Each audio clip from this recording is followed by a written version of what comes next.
रेखा देवी अपने बेटे सूरज और बहू नंदिनी के साथ रहती थी। सूरज एक साधारण नौकरी करता था और नंदिनी गृहिणी थी।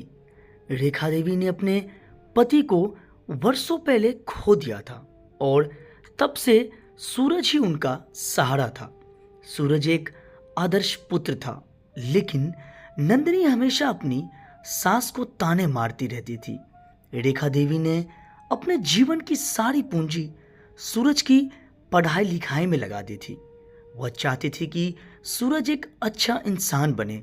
जब सूरज की शादी हुई तो रेखा देवी ने सोचा कि अब उनका जीवन थोड़ा आसान हो जाएगा, लेकिन नंदिनी का व्यवहार शुरू से ही ठीक नहीं था।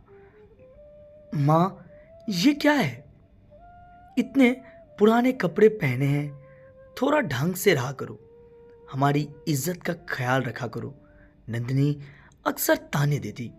रेखा देवी सोचती थी कि शायद वक्त के साथ सब कुछ ठीक हो जाएगा, लेकिन समय बीतता गया और नंदिनी का व्यवहार बद से बदतर होता गया। एक दिन सूरज ऑफिस गया हुआ था और रेखा देवी रसोई में नंदिनी की मदद कर रही थी। तभी नंदिनी ने गुस्से में कहा, माँ, आप हम लोग पर बोझ बन गई हैं। आखिर कब तक आप यहाँ रहेंगी? सूरज की कमाई पर सिर्फ हमारा हक है, आपका नहीं। रेखा देवी शब्द रह गई। उन्हें यकीन नहीं हुआ कि उनकी बहू उनके बारे में ऐसा सोचती है।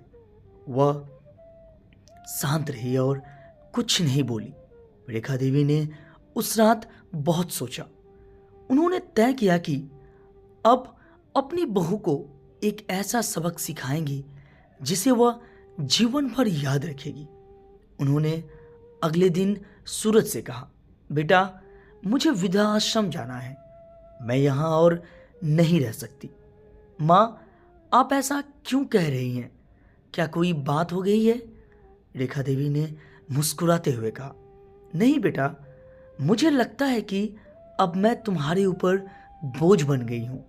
नंदिनी सही कहती है, मैं वृद्धा आश्रम में रहूंगी। सूरज हैरान रह गया। उसने नंदिनी से बात की, लेकिन नंदिनी ने स्थिति को और खराब कर दिया।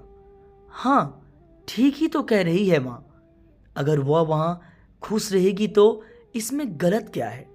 रेखा देवी ने वृद्धा आश्रम चली गई। वहां उन्होंने महसूस किया कि जीवन अब भी उनके लिए खत्म नहीं हुआ है। उन्होंने अपनी छोटी सी सिलाई की दुकान शुरू की और धीरे धीरे आत्मनिर्भर बन गई। वृद्धाश्रम में बाकी महिलाओं के साथ मिलकर उन्होंने एक छोटा व्यापार शुरू किया, जिससे उनकी आमदनी होने लगी। कुछ ही महीनों में रेखा देवी ने न केवल आर्थिक रूप से खुद को मजबूत किया, बल्कि अपने जीवन में नई ऊर्जा भी भर ली। इधर सूरज और नंदिनी को समझ में आने लगा कि रेखा देवी के जाने से घर में एक अजीब सी खालीपन आ गया है।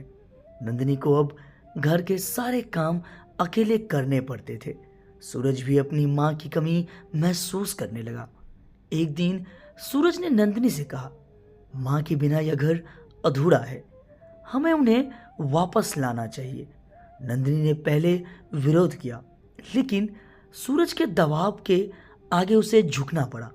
सूरज और नंदिनी जब वृद्धाश्रम पहुंचे तो रेखा देवी को देखकर हैरान रह गए। वह न केवल खुश थी, बल्कि आत्मनिर्भर भी बन चुकी थी। सूरज ने अपनी माँ से माफी मांगी और उन्हें घर लौटने की विनती की। रेखा देवी ने गंभीर स्वर में कहा, बेटा, घर वापस जाने से पहले तुम्हारी पत्नी को समझाना होगा कि माँ बाप कोई बोझ नहीं होते। यह संसार में सबसे बड़ा अपराध है। नंदिनी ने शर्मिंदा होकर रेखा देवी से माफी मांगी और कहा, माँ, मुझे माफ कर दीजिए। मैं समझ गई कि आप हमारे लिए कितनी महत्वपूर्ण है। रेखा देवी ने वापस घर लौटी। इस बार नंदिनी ने उनका बहुत ध्यान रखा। उसने सीखा कि परिवार में प्यार और सम्मान सबसे जरूरी है। इस घटना ने रेखा देवी के जीवन को तो बदल ही दिया, साथ ही नंदिनी को भी एक बेहतर इंसान बना दिया। अब यह परिवार एक बार फिर से खुशहाल हो गया। माँ कभी बोझ नहीं होती। माँ तो वह जड़ है जिनसे पूरा पेड़ खड़ा होता है।